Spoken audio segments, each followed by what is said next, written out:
विधानसभा निवडणुकीसाठी मनसेचा जाहीरनामा आज प्रसिद्ध होणार आहे।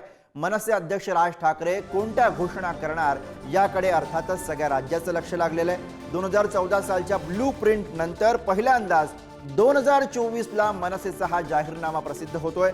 मुंबईसह इतर मोठ्या शहरांच्या टाउन प्लॅनिंग वरती जाहीरनाम्यामध्ये भर देण्याची शक्यता वर्तवली जाते। मशिदींवरील भोंगे टोलच्या मुद्द्यावर सुद्धा मोठी घोषणा करण्याची शक्यता वर्तवण्यात येते। गावाखेड्यामधील पायाभूत सुविधांसह पर्यावरण आणि प्रदूषणाच्या विषयांवरती मोठ्या घोषणांची शक्यता आहे। बेरोजगारी, महागाई, महिला सुरक्षा, कायदा आणि सुव्यवस्थेच्या मुद्द्यावरती जाहीरनाम्यामध्ये काय असणार याकडेही राज्याचं लक्ष असेल। तर मनसेच्या या जाहीरनाम्यामध्ये नेमकं काय असू शकते, काही प्रमुख मुद्दे बघूया। मुंबईसह मोठ्या शहरांची टाउन प्लॅनिंग हा एक महत्त्वाचा मुद्दा। त्यासोबतच टोल बंदीबाबत मोठ्या घोषणेची ही शक्यता आहे आणि यासोबत मशिदींवरील भोंगे हटवण्याचा मुद्दा सुद्धा जाहीरनाम्यामध्ये असतो का हे बघावं लागेल। बेरोजगारी आणि महागाई रोखण्यावरती भर दिला जाण्याची शक्यता आहे। त्याचबरोबर उद्योग वाढ आणि रोजगार निर्मितीवरती भर असेल। महिला सुरक्षा आणि कायदा सुव्यवस्थेचा मुद्दा सुद्धा मनसेच्या जाहीरनाम्यामध्ये असू शकतोय। गावाखेड्यामधील पायाभूत सुविधांवरती यामध्ये भर दिला जाणार आहे। पर्यावरण आणि प्रदूषणाच्या विषयांवरती मनसेकडनं काही घोषणा होतात का हे सुद्धा पाहावं लागेल।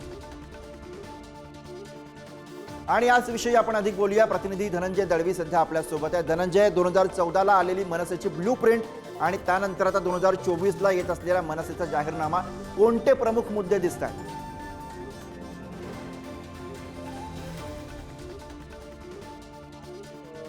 जाहीर होते, प्रसिद्ध होतं आणि यामध्ये आपण जर पाहिलं तर 2014 साली ब्लू प्रिंट जी आहे ती मनसेने प्रसिद्ध केली होती। त्यानंतर आता जाहीरनामा हा मनसेकडून आज प्रसिद्ध होतो। यामध्ये आपण जर पाहिलं तर महत्त्वाने यामध्ये आपल्याला काही गोष्टी पाहायला मिळू शकतात। एकतर मराठीचा मुद्दा जो राज ठाकरे यांनी वेळोवेळी आपल्या सभेमध्ये या ठिकाणी उपस्थित केलेला आपल्याला पाहायला मिळतो। दुसरीकडे जर आपण गुरु पाहिलं तर जो भोंग्यांचा मुद्दा आहे, ज्यावरून महाराष्ट्र नवनिर्माण सेना ही वेळोवेळी या सगळ्या मुद्द्यावर बोलत आले। त्याचबरोबर राज ठाकरे गेल्या काही दिवसांपासून एक महत्त्वाचा मुद्दा जो आहे तो बोलताना पाहायला मिळतात। तो म्हणजे या ठिकाणी आपल्याला पाहायला मिळतो तो म्हणजे वाहतूक कोंडी, जी मुंबईतली वाहतूक कोंडी आहे, मुंबईतील घरांच्या समस्या आहे, या सगळ्यावर वेळोवेळी जे आहे ते राज ठाकरे यांनी आपल्या सभेमध्ये आपले मुद्दे मांडलेले पाहायला मिळाले। त्यामुळे तो मुद्दा सुद्धा असू शकतो। पोलीस वसाहती, पोलिसांचे मुद्दे आहेत,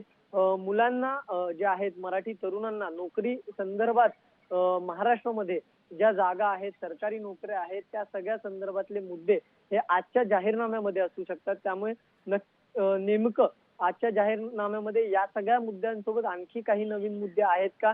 आणि एक जर आपण भूमिका राज ठाकरे यांची पाहिली तर पर्यावरण हा विषय जो आहे तो त्या सगळ्या संदर्भात देखील त्यांनी वारंवार बोललेलं पाहायला मिळते। नाशिक मॉडेल जे आहे राज ठाकरेंचं ते त्यांनी नाशिक संदर्भात बऱ्याच सभेमध्ये त्यांनी म्हटलेलं पाहायला मिळालं आणि त्याच सगळ्या संबंधित काम जे आहे ते त्यांना महाराष्ट्रभर करायचं आहे।